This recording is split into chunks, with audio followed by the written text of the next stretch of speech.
আব্দুল্লাহ বলল, দাদা আপনারা ফিরে বাড়ি চলে যান, আমি এই মাঠের মধ্যে এখন থাকছি। যদি আমার অসুখ সেরে যায় যে দাদা, আমি আস্তে আস্তে বাড়ি চলে আসব। আর যদি আমার অসুখ না সেরে, আমার আব্বাকে আর আমার আমিনাকে পাঠিয়ে দিও, ওদের সঙ্গে আমি আমার বাড়ি চলে যাব দাদা। এরা চলে গেল। আব্দুল মোত্তালেব দিনগন্তি করে বসে আছেন, আমেনা দিনগন্তি করে বসে আছে আজকে বাড়ি আসবে। ফোনের তো যোগাযোগ নাই, ওই যুগে ফোন ছিল না। এইবার আমেনাকে বলছে, দেখো আমেনা, ছতের উপরে উঠে দেখো তো আমার ছেলেরা কত দূরে আছে, দেখা যাচ্ছে কিনা। একবার দুইবার দেখার পরে দেখছে, হ্যাঁ পশ্চিম দিকে মদিনার দিকে ধুলা উঠছে, একবারে আগুনের শিশার মতো ধুলা উঠতে উঠতে একটা দল চলে আসছে। যখন কিছুটা কাছে এসেছে, বলে আব্বা একটা দল আসলো। আব্দুল মোত্তালেব বলল, মারে উটটিকা গন্তি করে দেখো মা, যদি 11টা উট হয় আমার ছেলেরাই হবে, আর যদি 12-13টা হয় তো অন্য কাফেলা হবে, কিংবা 8টা-9টা হলে অন্য কাফেলা হবে, উটটি গন্তি করো মা। আমেনা ছতের উপরে চড়েছিল, ছতের উপর থেকে গদ্দি করে দেখছে 11টাই উট। বললে আব্বা 11টাই উট আছে। আব্দুল মোত্তালেব বলল, মা তুমি 11টা উটের ওপরে 11টায় সওয়ারি বসে আছে কিনা দেখো তো। লোকটি গন্তি করে দেখছে তো 11টা উটের ওপর 10টা লোক বসে আছে। বললে আব্বা একটা উট ফাঁকা আছে, 10টা উটের ওপর সওয়ারি বসে আছে, একটা উট ফাঁকা আছে। আব্দুল মোত্তালেবের কলেজা খানা চাওয়াত করে উঠলো, সুবহানাল্লাহ। এবার মনে হয় আমার কলেজার টুকরা, আবার নয়নের পুতুল আমার আব্দুল্লাহ মনে হয় দুনিয়াতে আর বেঁচে নাই। আমি তাকে বললাম, মারে দেখো তোমার কয়টা উটের পরে উটটা ফাঁকা আছে, আর ফাঁকা উটের পরে কয়টা উটের ওপরে সওয়ারি আছে, তাহলে বুঝতে পারবো কোনটা বেটা আমার মানে নাই। এবার উট গন্তি করে দেখে বললো আমেনা, আব্বা 5টা উটের পরে উটটা ফাঁকা, আর ফাঁকা উটের পরে আবার 5টা উটের আপনার সওয়ারি বসে আছে। আব্দুল মোত্তালেব চিৎকার করে কাঁদতে লাগলো, সুবহানাল্লাহ। আবার আব্দুল্লাহ দুনিয়াতে আর বেঁচে নাই। এবার কানাকাটা করছে, ওর ছেলের আস্তে আস্তে বাড়ি চলে আসলো। বাড়ি আসার পরে সব উঠ থেকে নামানামি করছে। আব্দুল মোত্তালেব বলল, ব্যাটারে তোমরা তো সবাই আসলে, কিন্তু আমার আব্দুল্লাহ কোথায়? বললে আব্বা আপনার আব্দুল্লাহ মদিনায় মাঠের মধ্যে আছে আব্বা, সে মানে চলতে পারে না, উঠে বসা থাকতে পারে না, মানে অসুখ শুরু হয়ে গেছে। উঠে করে আমার উটের ওপরে পিছনে বসে আনছিলাম, আনতে পারলাম না। বলল দাদা আপনি বাড়ি যান, অসুখ যদি সেরে যায় আমি চলে আসব, আর অসুখ না সেরে তো আমার আব্বাকে আর আমিনাকে পাঠিয়ে দেবো, ওদের সঙ্গে আমি বাড়ি চলে যাব দাদা। এরকম বললো, তখন আমি আসলাম। আব্দুল মোত্তালেব সঙ্গে সঙ্গে কাঁদতে কাঁদতে আমিনাকে বলল, মা চলো মদিনা চলে যাই। কোথায় আমার কলেজার টুকরা, আমার ডাডের বোতল পড়ে আছে, চলো মা। আমিনাকে সঙ্গে করে আব্দুল মোত্তালেব মদিনার দিকে রওনা হয়ে গেল।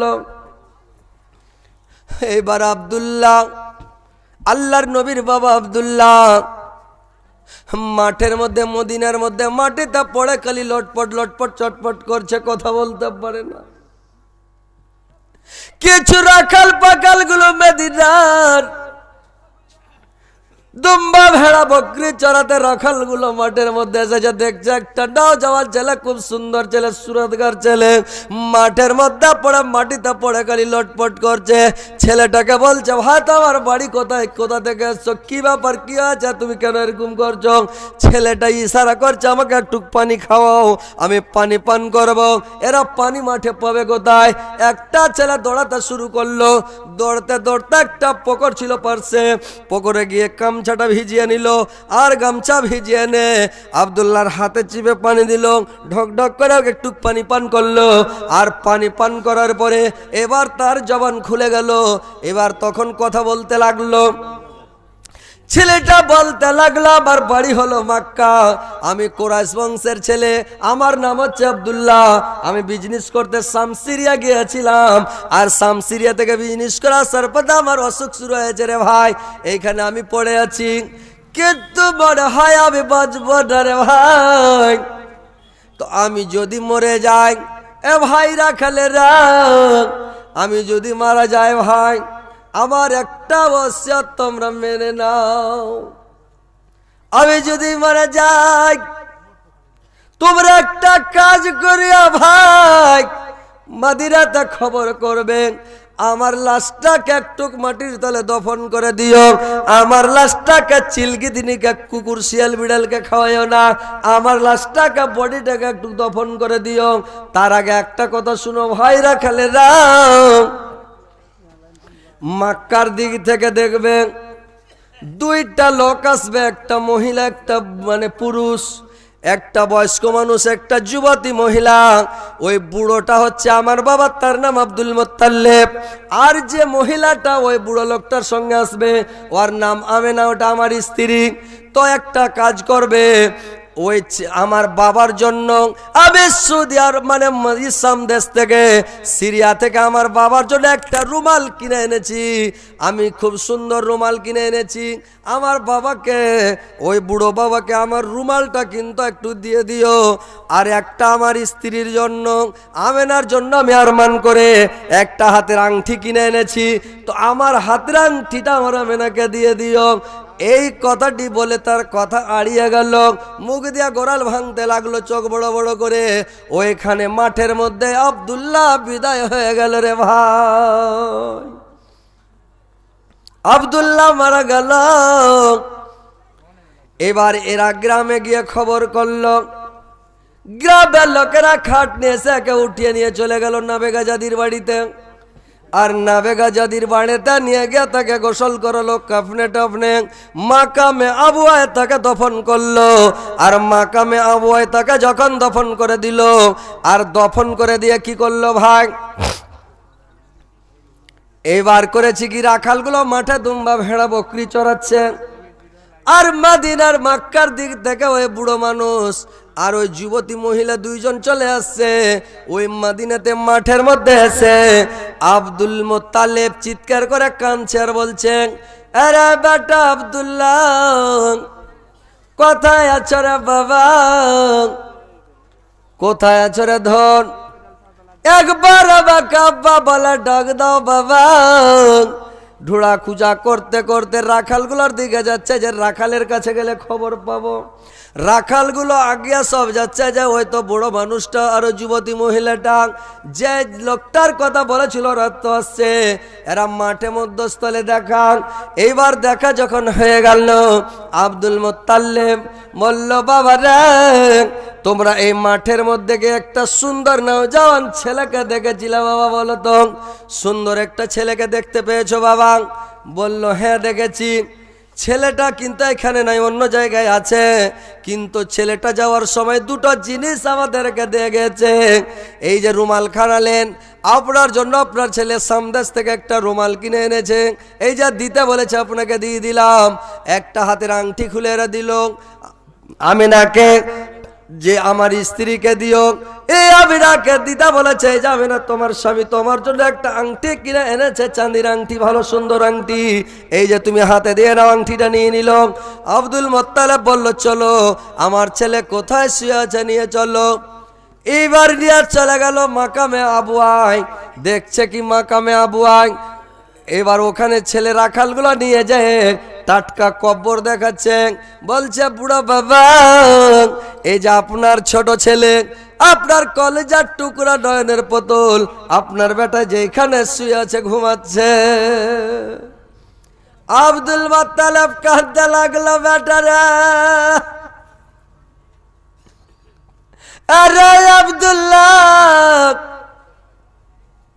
তুই আমাকে ছাড়া চলা গেলি রে বেটা, আমাকে কে আব্বা বলে ডাক দিবে রে বেটা, তুই আমাকে একবার আব্বা বলে ডাক দে রে ধন। আমি কত নিষেধ করলাম, বেটাকে বললাম বাবা রে, আবার আব্দুল্লাহকে নিয়ে যা রে বেটা। আমার বেটার আমার কথা শুনল না, আমার শুনল না। আমার কলেজার টুকরা আব্দুল্লাহকে জিদ করা নিয়ে গেল। আমার আব্দুল্লাহ দুনিয়া ছাড়া চলে গেল। আমার এত সুন্দর ছেলে আমার কলেজার টুকরা নয়নের বদল, জীবনে বিদেশির মুখ দেখে নাই। আমার ছেলে আজকে চলে গেল রে বেটা আব্দুল্লাহ, তুই একবার আমি রাখি ডাক দাঁড়া বেটা,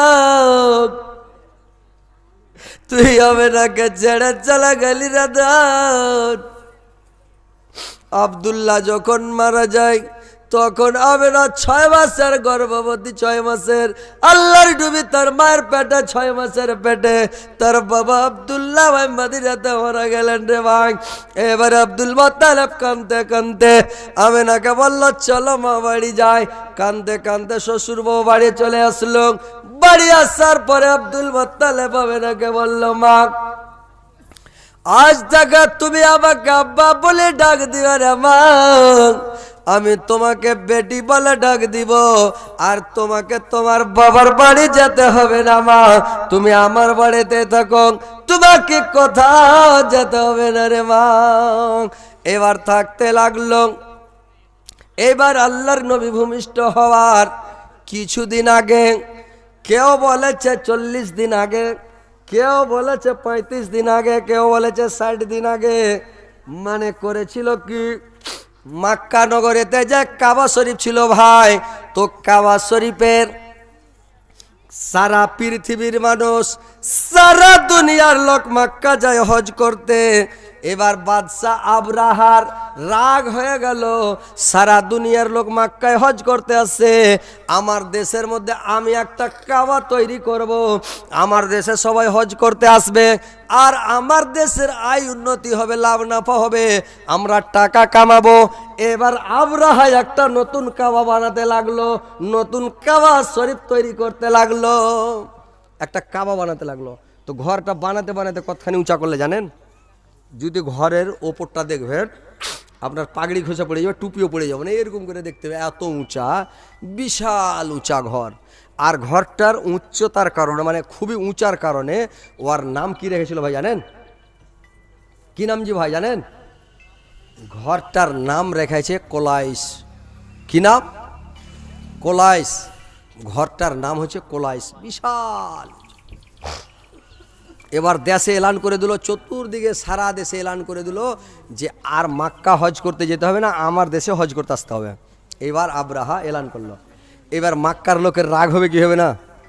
একটা কেনানা বংশের লোক আর একটা খোজাইয়া বংশের লোক বিজনেস করে ওই দেশ থেকে আসছিল, আবরাহার দেশ দিয়ে আসছিল।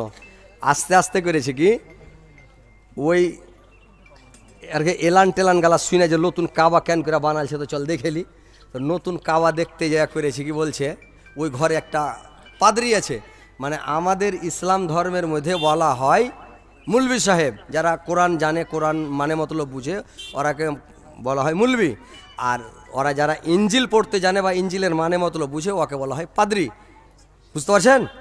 ওরা হলো পাদ্রী, খ্রিস্টান ধর্মের ওরা হলো পাদ্রী, আর আমাদের ধর্মের মধ্যে হচ্ছে মুলবি সাহেব। তো ওই পাদ্রী ছিল ওই কোলাইসে, মানে কাবাতে, আবরাহার কাবা ঘরে।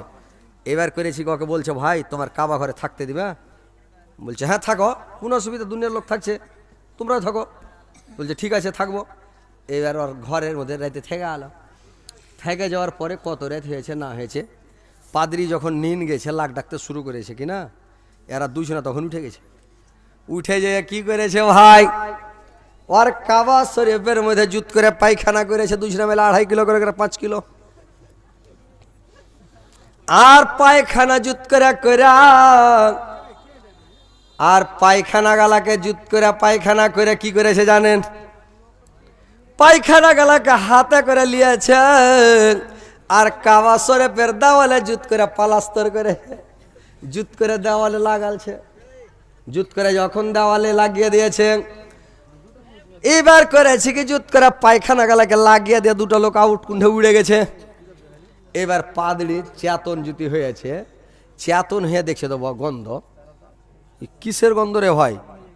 ও নিজের পাছা দিকে হাত দিয়ে শুয়ে দেখছে, তো পাছা দিকে তো গন্ধ নাই, পায়ে দেখছে তো গন্ধ নাই, উঠে চাপ্পালের তলা দেখছে তো কোনো জায়গায় পায়খানা লাগে নাই, গন্ধ কুণ্ঠে থেকে আসছে। এদিক ওদিক ছ্যাকব্যাক করে দেখতে দেখতে দেখছে তো দেওয়ালে ভাপ উঠছে, ব্যাপার কি। আর তখন ছিল ঠান্ডার সময়, চৈত মাসের সময়, পোচ্ছা ঝাউইটা খুব জোর। আগা যুগের ঝাউইটা দেখেছেন? চ্যাংড়া পিলারা তো দেখেনি, বুড়াগালা দেখেছে। বুড়াগালাকে জিজ্ঞাসা করেন পোচ্ছা ঝাউইটা কীরকম ছিল আগা যুগে। পশ্চিম দিকে মুখ করে হাঁটতে গেলে সিনা ফুলিয়ে হ্যাঁকড়া হয়ে হাঁটতে হয়তো, না তো হাঁটতে পারবে না, ঝড়ে ঠেলে ফেলে দেবে পোচ্ছা ঝাউইটাতে। বুঝতে পারছেন? এত ঠেলবে যে জোর করে হাঁটতে হয় সিনা ফুলিয়ে, না তো হাঁটতে পারবেন না, এরকম ঝড় বইতো আগে। তো ওই জামানাতে এরকম সিস্টেম ছিল। আর এরা করেছে কি, পাদরির রাগ যে বাপরে, লোক দুটাকে থাকতে দিলাম মাক্কার লোক, আর এরা থাকতে থাকতে ফের পায়খানা করে দিয়েছে। পায়খানা করেছে ফের দেওয়ালে জুত করে পালাস্তর করেছে, হ্যাঁ, ঘরটাকে অপবিত্র করে দিয়েছে, নোংরা করে দিয়েছে ঘরটাকে। দৌড়িয়ে আবরাহাকে খবর দিতে গেছে, বাদশাহ এই ব্যাপার, মাক্কার লোক দুটা ছিল ঘরে, এন করে পায়খানা করে দিয়েছে। কইতে গেছে, আর লোক দুটো কুণ্ঠে লুকিয়ে ছিল সিআইডি হিসাবে। যখন কইতে গেছে, এরা করেছে কি, ঘরে সালের কাঠি মেরে জুত করে আগুন ধরিয়ে দেয়। ঘরে আগুন ধরিয়ে এরা উড়ে গেছে।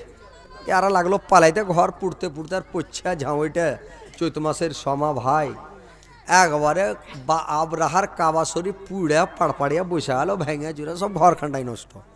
এইবার আবরাহা তখন বলছে যে আমার ঘর ভেঙে দিলি তোরা, তোর ঘে মাক্কার কাবা আর আমি রাখছি না, তোর ঘে কাবার অবিস মেরে দেবো, শেষ। কয়টা হাতি নিয়ে সকালবেলা একদম সেনা সমন্ত নিয়ে একদম মিলিটারি সিআরপি সবকে নিয়ে ছুটল মাক্কা। মাক্কা যাইয়া একটা জায়গার নাম হচ্ছে সানআ। ওই সানআ জায়গাতে ওরা ডেরা তাম্বু করে ফার্স্টে এরা সকালে লুটপাট শুরু করলে। মানে একটা চুক ঢুঁড়ে বেড়েছে, মানুষ কহে না যে পাক হয়েছে ঝগড়া, তো ওইরকম। মানে কেউ বলে যে পাদের বাহানে খুঁকি, মানে এমনি খুঁকি হয় না, তখন কেউ পাইতে দিলে খুঁকতে লাগলো। তো ওইরকম এরা করেছে কি, মানে লুটপাট শুরু করেছে সকালবেলা। লুটপাট করতে করতে আব্দুল মোত্তালেবের 200টা উঁট এরা ছিনতাই করলে, মানে ঘেরে নিয়ে চলে এসছে। ঘেরে নিয়ে চলে এসছে, আর ঘেরে নিয়ে এসে কী করেছে জানেন? উটগালাকে ঘেরে নিয়ে এসে বললো যে এখানে তোমাদের কাবার মোতাওয়াল্লিকে। তো ওখানকার মাক্কার লোকেরা বললো কাবার মোতাওয়াল্লি হলো আব্দুল মোত্তালেব, বলে ওকে ডাকো। মোত্তালেবকে ডাকা হলো, মোত্তালেব এলো। মোত্তালেব আসার পরে মোত্তালেবকে জিজ্ঞাসা করা হলো দোভাষীর মাধ্যমে, মানে আরবের ভাষা আবরাহা বুঝে না, আর আবরাহার ভাষা মোত্তালেব বুঝে না। তো একটা দোভাষী আছে, আর দোভাষীর মাধ্যমে মানে ট্রান্সলেট করে বুঝে দিচ্ছে। তো বলল যে আব্দুল মোত্তালেব, আমি তোমার এখানে এসেছি কাবা শরীফ ভাঙার জন্য। তুমি যদি কাবা শরীফ ভাঙতে দাও তো ভাঙবো, আর যদি ভাঙতে না দাও কাবা শরীফ, যদি তুমি ভাঙতে না দাও কাবা, তাহলে কি করব? তোমার সাথে আগে লড়াই করব, লড়াই করার পরে তোমাকে পরাজয় করব, তোমাকে পরাজয় করার পরে কাবা তোমার ভেঙে বাড়ি যাব। আব্দুল মোত্তালেব বলল তোমাদের সঙ্গে লড়াই করার আমার শক্তি নাই, ক্ষমতা নাই, আমি তোমাদের সঙ্গে লড়াই করতে পারবো না, আর আমার লড়াই করার কোনো দরকার নাই। আর আমি কাবা শরীফের মালিকও আমি নয়, কাবার মালিক যে সে আর কাবা বাঁচাবে না ওর ব্যাপার আমি জানি না। আমি 200 উটের মালিক, আমি 200 উট চাই, আমাকে 200 উট দিয়ে দাও। আমি কাবা শরীফের আমার দরকার নাই, আমাকে 200 উট দিয়ে দাও, 200 উট আমি চাই। আবরাহা শুনে রেগে গেল, বলল কাবার মালিক তুমি নাও, যে কাবার মালিক আছে ওর সঙ্গে লড়াই করব। আজকে কেউ রুখতে পারবে না, আমি আজকে কাবা শরীফ ভেঙে যাব। বললে তুমি ভেঙে দাও, আমার দেখার নাই, যে মালিক সে রক্ষা করবে না কি করবে ওর ব্যাপার ও জানে, আমি জানি না। এবার তখন করলো কি, আবরাহা ভাঙতে যাবে, আব্দুল মোত্তালেব 200 উট নিয়ে বললো গ্রামের লোককে তোমরা উটের লাগামগুলো খুলে দাও, গলাগুলো খুলে দাও, আর তোমরা এখান থেকে সরে যাও, বাড়ি ঘর ছেড়ে পাহাড়ে চলে যাও, সব হটে যাও। কেন কাবা শরীফের দিক মানে কাবা শরীফ আবরাহা ভাঙতে এসছে, আল্লাহর তরফ থেকে কোনো আযাব আসতে পারে, তোমরা এখান থেকে সরে যাও। সবাই সরে গেল। এবার হাতি নিয়ে এবার করেছে কে, আবরাহা কাবা ভাঙতে চলে এসেছে ভাই। এবার আল্লাহর হুকুম দেখেন কি করলেন, আল্লাহ পাক কোরআনের মধ্যে বলছেন আলাম তারা কায়ফা ফাআলা রাব্বুকা বিআসহাবিল ফিল। তুমি কি দেখো নাই আমি হাতি বলার সঙ্গে কিরূপ ব্যবহার করেছিলাম? ওয়ারসালা আলাইহিম তায়রান আবাবিল, আমি আবাবিল পাখি পাঠিয়ে, তায়রান আবাবিল তারহিম বেহজারাতিন, আর আমি তাদের উপরে আমি ঝাঁকের ঝাঁক পাখি আবাবিল প্রেরণ করেছিলাম, আর ছোট ছোট কাঙ্করকে তাদের উপরে নিক্ষেপ করেছিলাম। ফাজালাহুম কাসফিম মাগুল, এবং তাদের চক্রান্তকে ব্যর্থ করে চর্বিত ঘাসের নয় করে তাদেরকে রেজা রেজা করে ভোসা ভোসা করে পাখি আবাবিল পাখি তিনটা করে পাখির পারে তিনটা করে পাথর নিয়ে আসে, একটা মুখে দুটা দু পায়ে, আর পাখা মানে তিনটা পাথর নিয়ে এসে যার ওপরে ফেলে, হাতির ওপরে যখন ফেলে তো যার মাথার উপরে পড়ে মাথা দিয়ে ওই মানে গিটটি ঢুকে, আর পর 3 নাম্বার গেট দিয়ে ঢুকে, আর উঁটে মানে হাতির পিঠ দিয়ে ঢুকে, আর হাতির পেটের তল দিয়ে ভাটাম করে বেরিয়ে যায়, আর এরা মুরা শেষ হয়ে যায়। এই করতে করতে যে তৈরান আবাবিল পাখি যে ঝাঁকের ঝাঁক যখন পাথর নিক্ষেপ করতে লাগলো, সবকে একবারে শেষ করে নিঃস্ববোধ করে দিল রে ভাই। সবকে শেষ করে আবরাহা বাদশা লাগলো পালাইতে পালাইতে পালাইতে পালাইতে একটা খাসাম বলে জায়গা আছে, যে জায়গায় কাবা তৈরি করেছিল ওখানে গেল, আর পাথর ফেলতে ফেলতে ওকে পাখির বাচ্চার মতন করে দিল, যেখানে মারে তোর মাংস নিয়ে চলে যায়, যেখানে পাথর পড়ে মাংস ছুটে যায়, দিয়ে একবারে পাখির বাচ্চার মতন হয়ে লাস্টে ওখানে যে ও মারা গেল, আবরাহাও শেষ হয়ে গেল। কাবা শরীফ ভাই ভাঙতে পারেনি, কাবার হেফাজত করেছিল একমাত্র কে? আল্লাহ। আল্লাহ হেফাজত করলো, এই হাতি নিয়ে যেও ভাঙতে পারেনি। আল্লাহ ফোর্স পাঠিয়ে দিলেন আবাবিলকে, আবাবিল এসে রক্ষা করলো, আবাবিল এসে তাদেরকে ধ্বংস করে চলে গেল, আল্লাহর ফোর্স এসে এদেরকে মেরে শেষ করে দিয়ে চলে গেল ভাই, বুঝতে পারছেন? তো কথা হচ্ছে যে এবার আল্লাহর নবীর বয়স যেদিন, এবার কাবা ভাঙার কেউ বলেছে 30 দিন, কেউ বলেছে 40 দিন, কেউ বলেছে মানে 50 দিন, এভাবে অনেক কিতাবে অনেক রকম পাওয়া যায়। এবার তার কয়দিন আগে কাবা ভাঙতে এসে আবরাহা ধ্বংস হলো, আর এরা এবার জিতে গেল। তো কথা হচ্ছে ভাই যে আল্লাহর ক্যারিশমা দেখেন, আল্লাহর ক্যারিশমা দেখেন, যে আল্লাহর ফোর্সে